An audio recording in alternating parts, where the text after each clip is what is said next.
రేపు రక్షాబంధనం, రాఖీ పూర్ణిమ.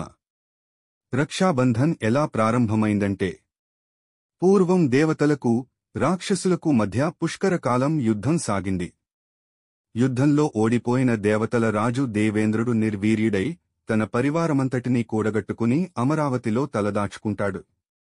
భర్త నిస్సహాయతను చూసిన ఇంద్రాణి తరుణోపాయం ఆలోచిస్తుంది. రాక్షస రాజు అమరావతిని దిగ్బంధనం చేస్తున్నాడని తెలుసుకుని భర్త దేవేంద్రుడికి సమరం చేయడానికి ఉత్సాహాన్ని కల్పిస్తుంది.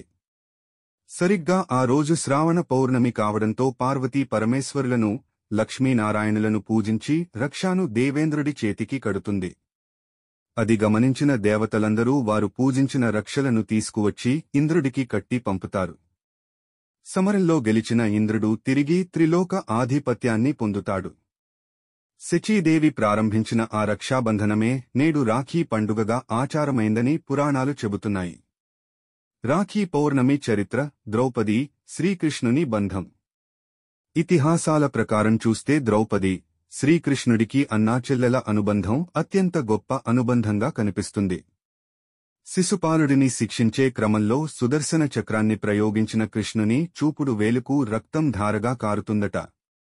అది గమనించిన ద్రౌపది తన పట్టుచీర కొంగు చింపి వేలికి కట్టుకట్టిందట. దానికి కృతజ్ఞతగా ఎల్లవేళలా అండగా ఉంటానని శ్రీకృష్ణుడు ద్రౌపదికి హామీ ఇస్తాడు. అందుకు ప్రతిగా దుశ్శాసనుడి దురాగతం నుండి ఆమెను కాపాడుతాడు. శ్రీ మహావిష్ణువు, బలిచక్రవర్తి.